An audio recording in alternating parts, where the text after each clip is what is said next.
Hey everyone, I just wanted to, before we get started this week, I just want to give you a quick message to say thanks for tuning in each and every week.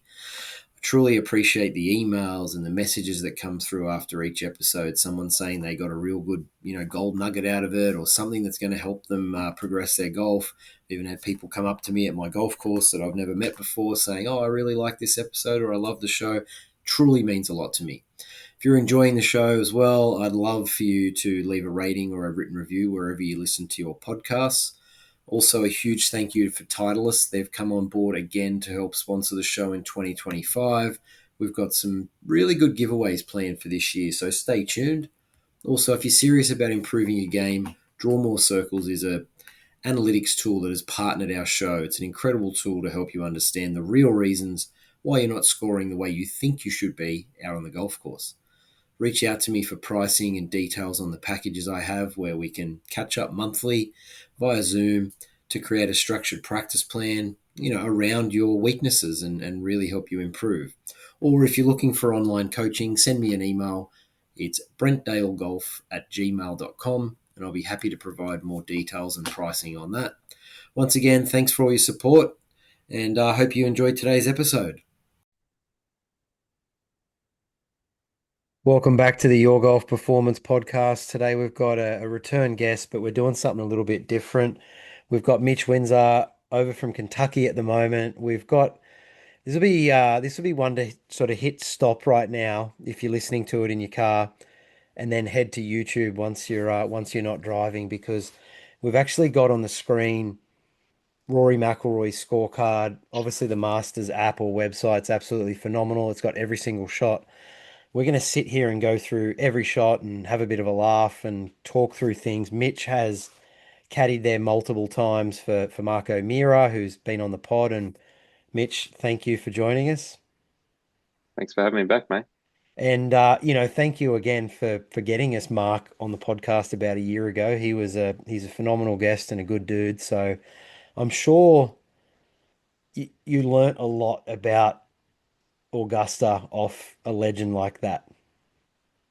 Yeah, I mean it's awesome to get the opportunity to go and do it that way. It'd be cool to work for a guy who went on the PGA Tour and go out there and feel like you had the chance to win and figure the place out together. But to go there with him and hear all the stories and Yeah. get some of the insights, some of the little tricks of the trade around that place, and some of the little things that they do around there to trick the place up that he's learned over the 30 years or so that he's been going there is a pretty cool experience.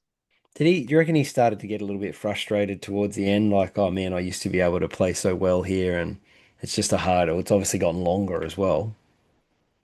Yeah, I mean he talks about that how they changed the course not long after he won, and he and Tiger went out there for a practice round and before the event, and he saw it for the first time, and he was like, "Well, I'm glad I won here. I'm glad I've already got it done because it's not going to happen now," kind of thing. But he had some. He kind of struggled in his 50s when he played there, but he did have one year where I think he was second in birdies to Spieth that year. Spieth won by 12 shots, so he could still get it around there, but it definitely, the older they get, the more ceremonial it feels being out there. And, that just wasn't his thing. He was there to compete, and that's why he decided to call it a day. But, Yeah, okay. yeah, I think it's been 4 or 5 years now since he's played. All right. Well, we'll get started on this. So we're gonna hit play. It's obviously Rory on the first tee, and for everyone that's watching this, like crowds are absolutely massive. He indicated that he was shitting his pants, right? He was as Hmm. nervous as hell, and I think it's great for the parents that are listening to this or the kids that think that these guys don't have emotions and they don't feel anything. So, visibly probably couldn't feel his hands. But let's get started. What I want from you today is just that caddy's insight that, if you were out there with him, maybe some stuff like even some holy cow, what was he thinking here? And we'll go from there. Yeah.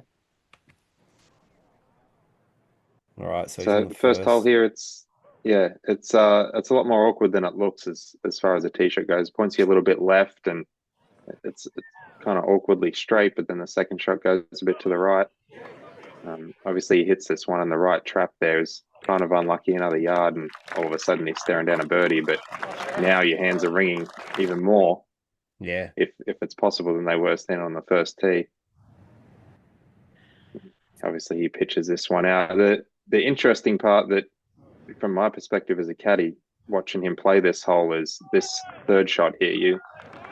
You're sitting there and you're like, okay, we're going to see how determined he is to get this done. He's going to leave it 30 feet, 40 feet short and be really timid here, or he's going to stand up and try to hit a shot. And you know you can't hit it over the back, but you've got to commit to getting it back there if you're going to control your nerves today. So you see here he hits this one, and it's not a horrible shot. Augusta being Augusta makes an okay shot look worse than it is, but Yeah. he's hit it to 20 feet on the back of the green, and you can tell that he's determined to really to really control his nerves and get on top of his nerves out there today, and he's not going to let them get the better of him. And even so with that putt too, obviously his touch is a little bit off. His hands are going off, Yeah. but he didn't dilly it up there and hit it 2 feet short and never have a chance of making the 20-footer. So a rough start, but if there's anyone that has the tools to handle it, that's seen enough in this game to get past something like that, it's going to be this guy. Are you saying anything now walking to the second tee, or are you just letting it be? No, at that point you just got to let it be. I mean, everyone's different, Yeah. and his caddy would know what needs to be said and when it needs to be said. Hopefully, Par five um, second.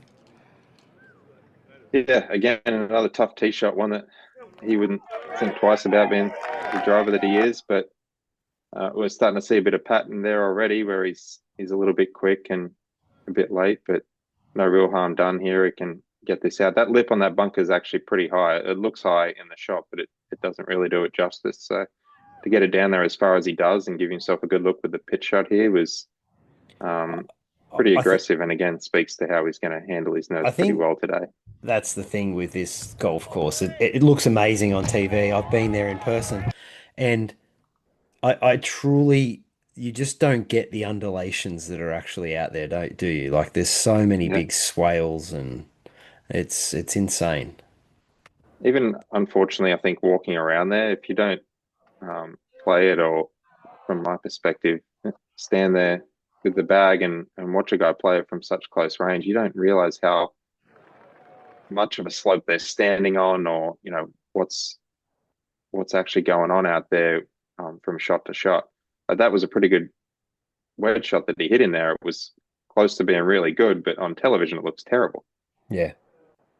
So again, from a spectator's perspective, who's been there and doesn't really understand what he's going through, but has some kind of insight, I wasn't too concerned about him and the way he was going to handle himself today at this point, even though it looks like a pretty nervy start.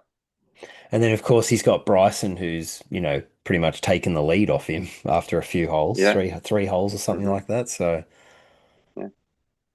And that's something that these guys understand too, is he's been in the mix in so many tournaments, and he's won tournaments where he felt like it was his to control, and then all of a sudden after 8 holes he wasn't in front anymore, yeah, and he had to deal with that and get by, and ends up lifting the trophy at the end of the day. So he understands that this isn't the end of the world.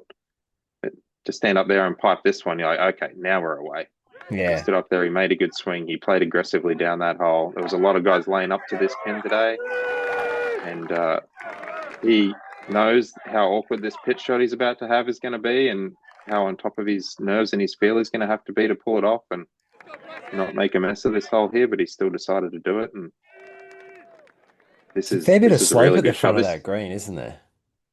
there is, and I'm sure you or anyone that you've taken there or been there with, or anyone listening that's been there, can actually see that, and that is an incredibly difficult shot. I will say the telecast and the camera work has gotten a lot better and showing a lot more of these That's insane, slopes that than it view, used isn't it? to. Yeah. Everything used to look completely flat. But, and this is a real telling part. If you're standing there with the flag as his caddy, this is another moment where you get a little bit of insight into how he's feeling. A putt that's breaking, 2 Yeah. feet. And luckily, it was back up the hill, but every putt feels downhill on that golf course.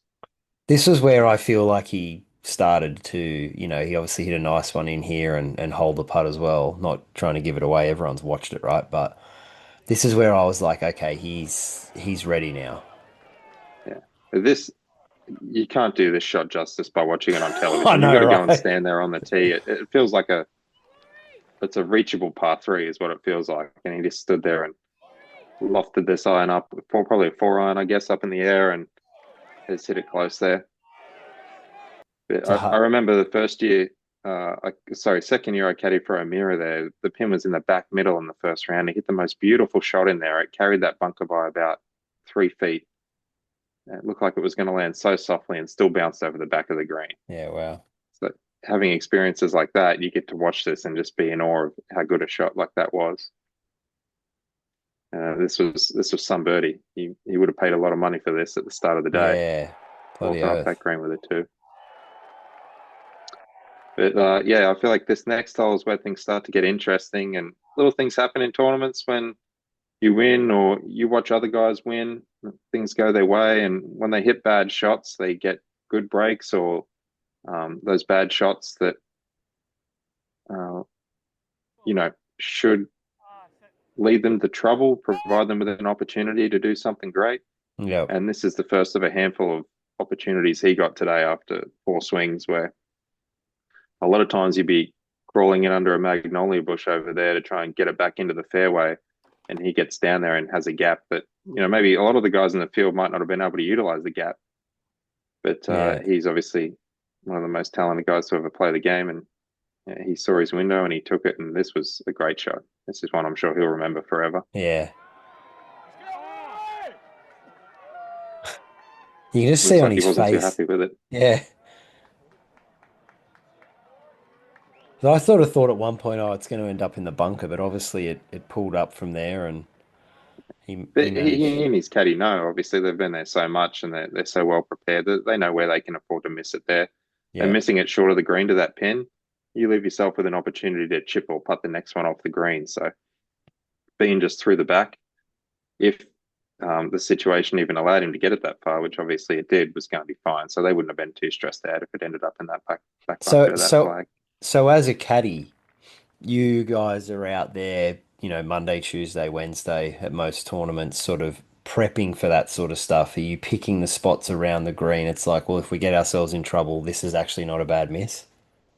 Yeah, exactly. Especially around a course like this, there's some places where you just foot to the floor all day or all week, but this certainly isn't one of them. When you get out of position, you got to figure out, okay, how can I make par here? And Yep. sometimes, how can I give myself a chance at par and make sure I don't make double and keep myself in the tournament? But Six hole. this was another really nice shot. It's such a small landing area up there on the back right of that green. As as an okay goal for myself, I stand there on that tee and imagine if I had the opportunity to hit it there, and I feel like I'd be lucky to hit 1 in 10 shots, into that little plateau. And Yeah. if you don't get it on that plateau, if you hit it through the back there, it's a real touchy little chip. Or if you leave it short, it's, as I'm sure you've seen walking around there, the Yeah. slopes in this green are just incredible. Yeah. So this is one again as a caddy, you'd be standing there next to him, thinking, oh, you know how tricky this is speed wise. You got to putt it through this fringe, and the grass there at Augusta, it's overseeded, so it's not as tight and great to play off as it looks. It's Hmm. beautiful, but the ball can get stuck in those fringes pretty easily. So putting through the fringe and then onto such a quick green, your feel really has to be on. And even though we left that one a couple of feet short, and it was still a very good putt. I feel like almost every shot around this course, it's understated how difficult it actually is. You know, It I just couldn't get over even hole number eight. Obviously, you saying before, like they've started to really show good camera angles now to show things, but I couldn't believe how much um like those slopes to the left of that green, just yeah, how big they were. They felt like, the second story on a building type thing. yeah. And even the more subtle ones off the right there, like they're just enough to, and the golf course plays just fast enough that if you get just slightly the wrong angle, if you lay it up just a little too far right or a little too far down there, all of a sudden you can't even get your wedge shot close. So this was another one of those crazy shots where he decided to take it on. And obviously he had an opportunity that maybe some of the other guys in the field wouldn't have been able to pull off, but he saw his window and he took it. And So at this point, you're thinking, okay, he's he's got this. He's not hitting it his best at the moment, but he's playing aggressively, which is what you're going to have to do around there. And he's pulling some shots off. He's going to be okay. Yeah. And this looks like a terrible putt on TV, but again, it's just so fast down there. One thing I noticed on television watching this year was the greens just seemed a little bit slower than they normally are. Like some shots that would get to the top of slopes and then roll down to pins. They held. You know, everyone knows from watching on TV, it takes forever for the ball to get to where it's going to finish, and you watch it get to a spot, and you're like, "Oh wow, that's going to get really close," and it would just come up a couple of feet short. I'm not sure if the greens were slower, if they moved the pin positions a little bit to mean that the Yeah, ball right. didn't feed all the way down there, and left guys just those few extra feet away. There's another one that And this one, ends up in yeah, that when you're in bunker. the heat of the battle, you're like, "Come on, man!" Just every he'd played so well early in the week, and those little breaks had just probably gone his way all week. And you don't really think about it. You just get down there and then hit a 4-iron into the green. And Yeah. then when it matters on Sunday, when the nerves are really tingling, you get caught out a couple of times. But this one was kind of telling. We don't get to see it, but Bryson was actually in a worse spot, a little closer to the lip, and he got Mm. it a bit further up there. I'm not sure if Rory hit that one heavy or if he was just a little more conservative. But then he obviously tries to hit a hard wedge in here, I think, from memory, and he leaves it a bit short. But as we saw, this was kind of the part of the game that caused him some trouble and made it a little more difficult on him than it probably needed to be. But Yeah. It's still, it's that putt definitely there will one of be. those things like, he we'll get to it, but just that shot into the last, just kind of, I'm standing over it going, oh, perfect, hit it on two putt, and off you go for your green jacket, and he misses it, and you're just like, you just don't know what people are feeling, do you? Like you can't I see don't it. think there's guys out there who've played 5, 6 thousand, but basically every guy except for five of them in the Yeah, history of the game um, don't know what he was going through there. And even some of the guys that have achieved what he's achieved, or all of the guys that achieved what he's achieved, didn't have the trouble getting it done, didn't get stuck on that last leg the way that he did. So yeah, probably none of them can even speak to what it is that's going through his mind and what he's feeling and and what he went through the night before leading into this. But this was a beautifully played hole. This yeah, was another moment where if you're out there um, caddying for a player or you're caddying in the group, trying to help a guy knock him off, you watch the guy who's in front play this hole, and he's going to be tough to beat here. He's starting to feel it again. He's really settling into his round. He hit three beautiful yeah, shots in here. This again is such a difficult shot, which walking around there, you can kind of get a feel for how hard it is, but your landing areas are so small, you can't see where it's going to land. These guys are driven it so far down there that they're on a flat spot. But again, that grass is a little bit long. It sits down. It's not easy to make great contact. I remember working yeah. for O'Meara around there, and he'd be standing back there with a 6-iron on a down slope with the ball below his feet, just trying to get it anywhere out to the right out there. Slightly different game for these guys now. It's crazy, isn't it? You got to feel What a pretty good birdie. about the way you played that hole going to the back nine at Augusta. And The one that got me is this next tee shot that we're about to see, because I remember watching him in, was it 2011 when he had a four-shot lead or whatever, and he mm-hmm. snipes it left. And a couple things surprised me about this 10th hole was just how much of a downslope there was and how much it veered to the left, and also where he hit it. You can see on the coverage there with the shot tracer, like those he was chipping out between those cottages, and I was like, cabins. That is so far left when I when I went there. Like you wouldn't feel like you could hit it in there. Yeah, especially with how far right you're trying to start the ball when you're Yeah. trying to hit that draw. This was obviously a great putt to make birdie, but pretty fortunate when you're a bit nervous and you're heading to the last nine at Augusta and you one arm a shot down there. Obviously, everyone's had that experience where it just feels horrible coming down and one hand or both hands come off the club, and then you look up and it's flying straight. He would have been incredibly relieved. But as someone standing there in that moment, when you see that, there are a lot of really difficult shots coming up, and he's obviously getting a little late and a little stuck behind it. You can see either as a golf coach or from the shot pattern where he's hanging it a bit to the right and he hit a few hooks out there as well. You know that the iron shots you've got coming up here on 11 and 12, you really don't want to be feeling that way. And I'm sure he pushed it out of his mind, but in the back of his mind, he had to know on some level that, he was going to take an extra level of commitment to be able to hit these next couple of shots, because he would not have been feeling confident. He was almost fortunate to hit it into the right trees down there and then just punch it down the right. This seems kind of silly how close this gets to the water, and he was lucky that it didn't go in the water. But I know, right? One thing you don't see on television is how slopey those mounds are there, and there's just no way to stop it getting down there. But this was another moment where if you're on his bag, you're luck, like, okay, right? maybe this is his day. Yeah. Yeah, exactly. I mean, look at that. These balls 3 inches from ending up in the water. Yeah. And then compounded by the fact that Bryson just went and hit a straight in the mid or short iron straight into the water there. Yeah. I think that was the moment where I said, oh, I think this is meant to be, when he just avoided going in the drink.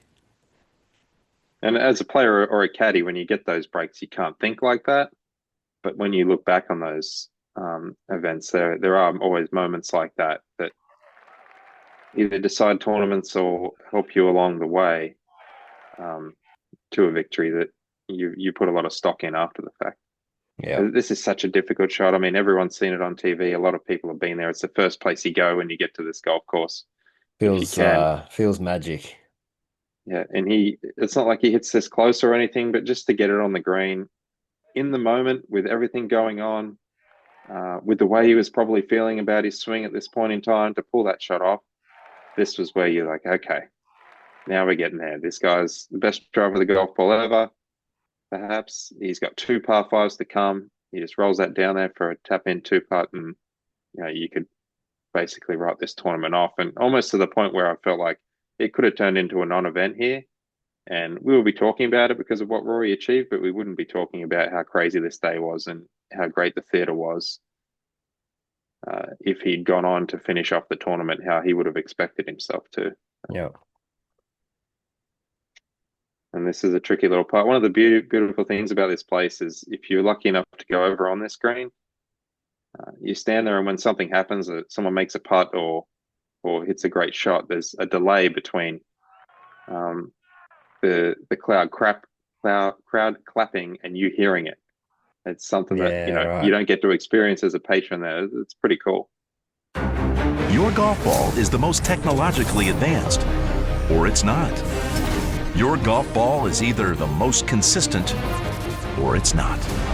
It's the most trusted, or it's not. The fact is, it's either Titleist, the best performing golf ball in the world, or it's not. Prove it for yourself. Titleist, the #1 ball in golf. What will you play? We're welcoming a new partner to the Your Golf Performance podcast. This will be a performance analytics partner, Circles, or Draw More Circles as you may know them, the ultimate tool for tracking your golf progress. Whether you're a junior golfer, college player or coach, the everyday club golfer, or a golf professional, Draw More Circles allows you to easily track and analyze your performance like never before. With their innovative performance analytics, you'll get insights into your game that go far beyond just the scorecard. From strokes gained metrics to detailed reports on every aspect of your play, you can pinpoint exactly where to focus your practice to improve faster. One of the best features that I've found with Circles is the course management tool, which will take your physical data to help you navigate around the course smarter. They're actually taking your stats that you've entered into the system and helping you strategically play a better game of golf. Plus, it's perfect for coaches who want to keep track of their players' development and offer data-driven advice. If you can't measure it, you're guessing. The best part is that as you are one of my listeners, you'll get exclusive access to their services through our partnership. These prices are too hot to mention, and I'll need you to email me. My email address is brentdalegolf@gmail.com, or feel free to message me on Instagram @BrentDaleGolf. We welcome Circles to the team. All right, so we're on the 13th tee, par 5. You and I had sort of chatted the last day obviously while this was going on, and you sort of made a really interesting comment, which I never really looked at it this way, which is why I wanted to get you on because you got the golf brains out of the two of us, that's for sure. You said it's very hard for players to switch from offense to defense and then have to switch back into offense. Can you just talk us through that a little bit? And then we'll get started and watch these last 5, 6 holes. Yeah, I think honestly it's part of the beauty of this golf course is that it kind of forces it on you here. Like it plays mind games with you even when you're a handful of shots in front. But um in Rory's case here, he he got fortunate a few times to have some gaps after some bad shots and he decided to play aggressively and it worked for him and it's found him in this position. But if you look back, he kind of made a bad swing on 10. He hit a somewhat conservative chip there on 11. You're always going to play conservative on 12, but it was still a conservative shot. We're now here on 13. He's got 3 wood in his hands, which is, I don't know, he might have hit that every day here, but it's a somewhat conservative play. We all probably know what happens from here, and he continues to play conservative down this hole. And then he Yep. finds himself in a position where he has to make some birdies and has to play really well in order to win the tournament again. Uh, to go from playing somewhat aggressively to then playing conservatively is an easy switch to make. But then to somehow turn it back on and really get after it again, like he needs to in this situation, and like this golf course almost demands of you, is such an incredibly difficult thing to do. And I don't think enough people spoke about it and gave him enough credit for it. I think it's Yeah. probably why he won this tournament, really. Well, I think we're coming up to the shot that most of us, that have never been in this situation, never played this golf course, never felt the nerves that he would be feeling, started to go, what the hell did I just see? Right? Yeah. I'd like to think he's aiming kind of behind and left of this hole by quite a ways, which makes this shot look even worse. But what people don't see is you're down there, you're in the shadows. Again, it looks beautiful on TV, but that grass is just a little bit long. The ball sits down there. In that situation, he probably had a funny lie. Plus, you add in all the nerves. It's not a great shot, but there is so much there leading you to hit a bad shot in that situation that doesn't really come through on television.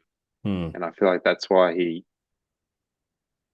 probably doesn't deserve some of the flack that he copped for, um, how some of this went and how he gave some other players an opportunity to win the tournament from this position that he was in here. What do you But think this is just the happens though way it goes, right? if he does that the first time around? What do you think happens for the rest of the day? Like, does he just go on and win by 5? Well, again, that shot was a little bit closer than what the other one Yeah. was and was a better angle. So it was a completely different shot. But yeah, for sure, you would think so because after this, as a caddy, and I'm sure his caddy was well aware of what he was going through, um, his nerves are completely rattled again. And that's a whole nother dynamic that he now has to deal with, on top of trying to switch into a different frame of mind to play aggressively enough to win the tournament. On top of trying to win the Grand Slam, on top of trying to win the Masters for the first time, that he wouldn't have Hmm. had he just kind of knocked it on the green and maybe even made the putt, you know. And this is another one where he's a bit late, which, you know, you're sitting there watching on TV, and I'm sure the other people in his group, it's crossing their mind where, it's going to be hard for him to hit that second shot on 15 here coming up now when he drives it down the fairway there, or he may have to lay up on 15 if he gets a little late on that tee shot. And now he's got that really difficult wedge shot. The other guys are starting to think, okay, this is game on. Like, I'm thinking here, if he doesn't handle himself well, he could finish in 5th place Yeah. after being in command of the tournament. It's so impressive what he did from here, And then even though he doesn't whilst get this up and down. whilst this is obviously going on, everyone knows there was runs coming from, Justin Rose and Ludwig Yeah. Aberg, and like there was all these players then just sort of. I think Rose had a one-shot lead at one point with 3 or 4 holes to go, right? Yeah, he was in front at some point there at the very back end. Yeah, Um, I think he made birdie on 18 perhaps before Rory had made birdie. So I think that did put him one in front. Rory had yeah, birdied. No. However it worked out, he was in front at one point there. yeah. But that's a whole other dynamic you could talk about. Is Justin feels like the tournament's over. He's having a great day. For him to get up there and birdie the last hole after he probably saw that leaderboard on 17, the shock of feeling like you're in the tournament all of a sudden. You know you're trying to post a score and you're knowing there's a possibility that things might not go his way and they could fall apart pretty quickly, but you don't think it's going to happen. When you see that it has happened, that can be awfully jarring as well. Yeah. And that's something that Justin would have had to deal with, that he handled incredibly well, to give himself an opportunity to win. So this was a great drive. It was a good swing. Obviously, it ends up down there kind of out of position, but it was almost a good thing, because as great as this shot was and as difficult as this second shot was, it required some creativity, and it allowed him just to kind of hang it out there to the right. And if it draws and he hits it good, it's going to go further. So it's going to get there. And if it hangs to the right, hopefully it's up there in the bunker where it's not too bad. In some ways, it was almost an easier shot than standing in the middle of the fairway with a normal swing, given what he was going through there. Yeah, It's wow. not to take away from how great this shot was, but I feel like on some levels, the creativity required probably helped him and made it a little bit easier in his mind to pull that shot off. But So again, it's straight back to aggressive mode right here, where he could have stood there. I think he hit 7-iron there. He could have stood there and hit 6-iron and hoped it was the right club and known that if it wasn't, it was going to go over the green. But he made the right decision and he backed himself and he hit it on the button and hit it perfectly. To switch back into that mode of thinking after what had kind of happened and where he was standing on the 13th tee is just incredible. He doesn't get enough respect for it.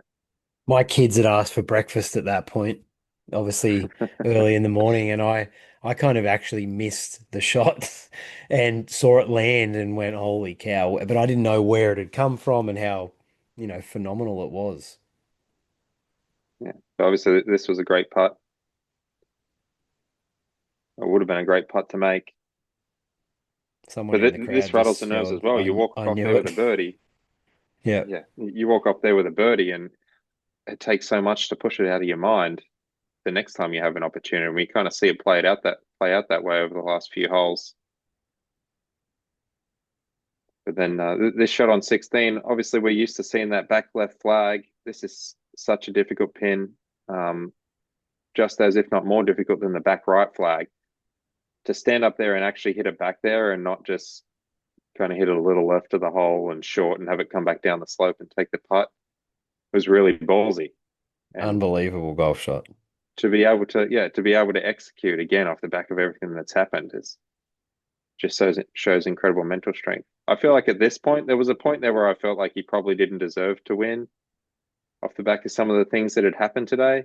Yep. And after the shot on 15 and then the swing that he made here, even though he's missed both putts,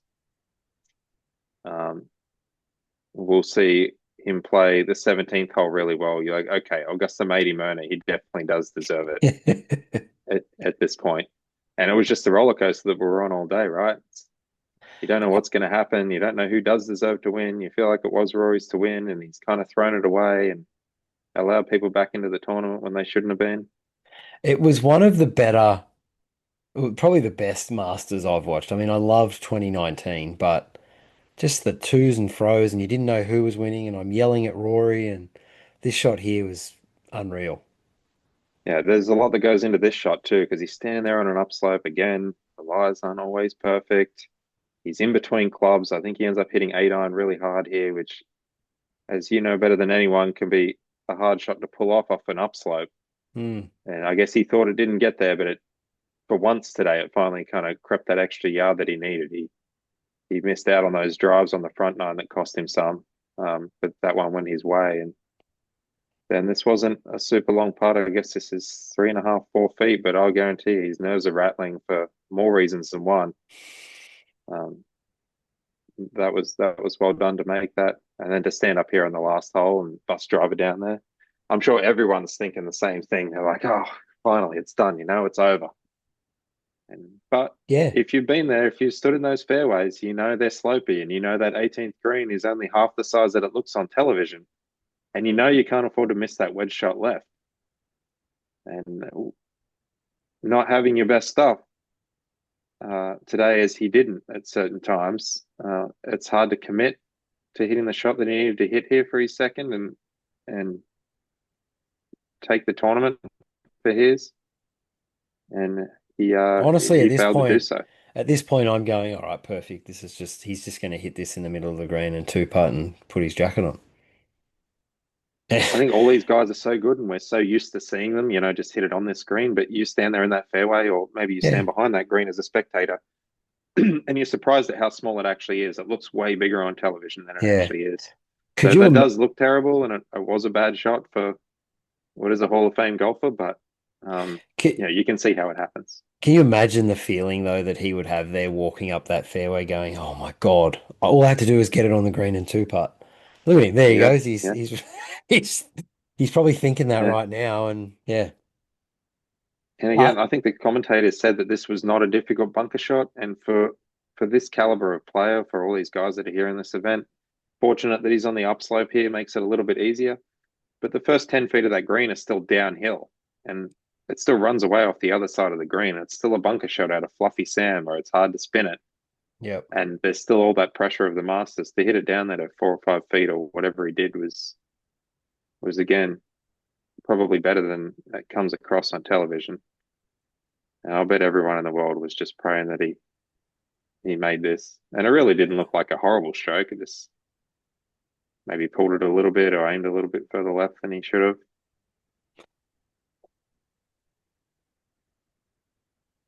We heard him talk about it in the post-event press conference, how his caddy had some words of wisdom for him there, walking off the 18th green. It's got to be such a tough thing to swallow. I think I actually said at the time, like, how do you come back from that? How do you win the tournament after, yeah. blowing as it was basically yours in that moment? But his caddy said to him, we would have taken this on Monday when we walked through the gates, or something to that effect, which Yeah, it was obviously the right thing at the right time and perhaps helped settle him down. It was also fortunate in some respect that he gets down there and he's basically got the same yardage with a same, wedge. I heard him same. talk about how the lie was a bit better. It wasn't sitting as awkwardly, which helps. But having just hit one or just had it, has to help in that situation. Phenomenal.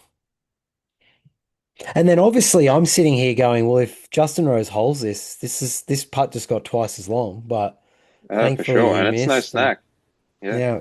yeah, Even as a putt to win on those fast greens down the hill like that, yeah, you know that you should make it. You should just go and bang it in there. But if something happens and you miss it like you did the last few on those handful of holes coming in, that you don't want one coming back either.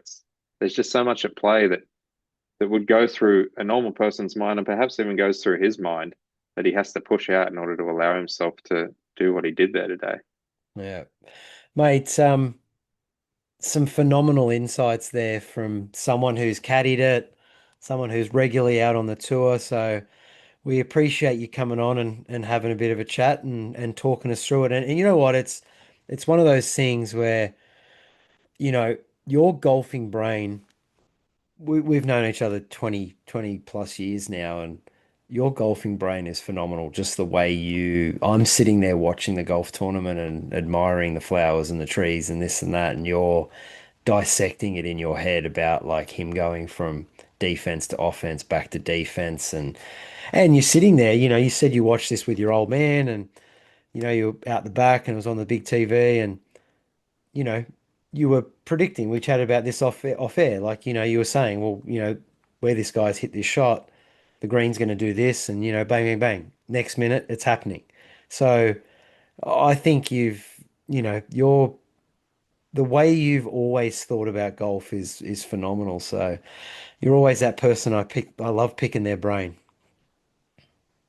Well, thanks, mate. I've been fortunate to have some good experiences and be around some great players who've taught me a lot of things. And I've been doing this now for nearly 15 years. So I've gotten to see a lot of things and either be a part of or observe in the group or around. And I'm as big a golf fan as you. I love watching this event, other events. If I'm not at a tournament, it's on TV on Sunday at home. And Yeah.